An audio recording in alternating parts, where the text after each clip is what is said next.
Have you ever been told that you're not good enough? You don't have the skills or the talent or the natural gift to be able to do something. And if somebody told you that, did you believe them and why? So I'm standing here with a truck full of what I call art supplies. I was told at school that I wasn't good at art at all. I couldn't draw, I couldn't paint. I was thrown out of sewing class because I couldn't sew. I was thrown out of woodwork class because I wasn't good at woodwork. I was told that I don't have any artistic side to my brain and that I shouldn't even consider doing anything artistic at all. Rowie, you are not creative. I share that when I started learning piano, my piano teacher used to bang me over the knuckles with a ruler because I used to make mistakes all the time when I started learning piano. That sounds a bit odd to me because I reckon when you're learning you're going to make a lot of mistakes. But I'm sharing that with you because if I had believed my piano teacher, which I did for a long time, and if I had believed my artistic influences in my life, so my sewing teacher, my woodwork teacher, my art teacher, which I did believe in for a long time, I would believe that I have no artistic side to my brain. Now, whether you like my garden or not, the art supply in the back of my truck is a whole heap of driftwood from the lake. And every rock in my garden is a rock that I have collected from somewhere around Central Otago in the South Island of New Zealand. And I have created a very unique, very artistic garden. Now, like all art, we all like some paintings and not others. Some people like flower paintings that are real and some people like abstract art. Some people like to go to the Louvre and see old-fashioned statues and paintings, and other people like to go to a modern art museum and see abstract, weird stuff that nobody knows what it is. And who's to say what's right or wrong when it comes to art? And my garden is a very classic example of that. There's a lot of people that come here and think it's absolutely ridiculous. Kids are very honest and they'll say, Rowie, why have you got so many ugly sticks in your garden? And other people come here and take photos and videos and they're blown away by what I've done with my garden. Now, either of those opinions are irrelevant to me because it's what I like that's important. And I'm sharing that with you because I deal with so many children that, like me, have been already told as children, you're not artistic, you're not sporty, you're not smart enough to be a doctor, you can't do that because you're not good enough. Now, there is a great story that I always tell about becoming a doctor because a lot of kids are told they're not smart enough. I met a guy on a train in Melbourne a few years ago, and I love happy people. He had a big smile on his face, so I went and spoke to him, a complete stranger. He shared with me that the reason he was so happy was he had just got into medical school. Now, he was of age. He wasn't a teenager and he wasn't a young man. He was quite mature. And I said, share that story with me. You're obviously very happy. He said, I was told I wasn't smart enough to be a doctor, but I wanted to be a doctor. So I had to find another way than going straight from high school into medical school or into university. So he said, I did the bare ass minimum, the BAM, to get into university, which I think was a Bachelor of Arts degree. And I got accepted that because I needed a very low mark to get into Bachelor of Arts. He said, then I transferred into something like physiotherapy, then to biomedical science. He said, it's taken me many, many years to get here, but I've just been accepted into medical school and I'm going to become a doctor.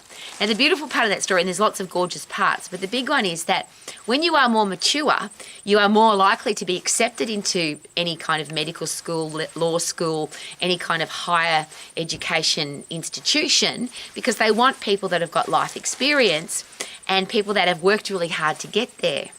There are a lot of people the reverse of that have got into medical school or law school, or they've become an architect or an engineer. They've done something where they require a higher education, and they wanted to be a sports person, or they wanted to be a dancer, or they wanted to be an artist. But they were told you've got to go and get a real job. And they've been miserable all of their life, and I often work with those people now because they come to the Max colleges and they say, I want to be an exercise professional because I love sport. I want to become a sports strength and conditioning coach for my football team or my kids' football team or for my netball team, or I just want to travel the world doing something that inspires people to be healthy, fit and strong because I spent my whole life, 20, 30 years of my working life sitting in an office doing something I absolutely hated. I can't even comprehend that. I'm very privileged because from the age of 13 I started teaching group exercise classes. I've been an exercise professional all of my life, full-time since the age of 14 and 9 months. I'm sharing all of that with you because I'm sick of hearing, you can't, it won't work, it's not possible, you can't do that. And I'm now going to say this very aggressively. How dare we as adults tell our kids or tell anybody in our life that they can't do that? Everything that's ever been achieved was once considered impossible, and I share that almost every day. Just because you think it's not possible doesn't mean it's not possible. You might not be able to drive a car at 400 kilometres an hour around a racetrack, but people do. You might not think it's really cool to jump out of a plane, but there's people who do that for a living. You might not think it's cool to be a bungee jump instructor and work with bungee jumping and jump off bridges every day, but people do that every day. Just because you can't do it doesn't mean that it can't be done. And I'm sharing that even though I'm not a parent. I hear parents say that, and teachers say that, and adults say that to children. You can't. And that ridiculous long list of you're too tall, too short, too fat, too skinny, too old, too young, not enough money, not enough education, you can't. Well, I never liked gardening. I never liked playing piano because I got hit over the knuckles. I never liked art at school. I certainly didn't like sewing or woodwork. And here I am, I work with wood every single day. I love music. I play my piano every single day.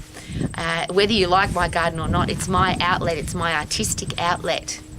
And it's just funny because some people that come here go, wow, you've obviously worked really hard at designing this garden. No, I open up a packet of solar lights and I just put them however they come out of the packet, whatever colour they are.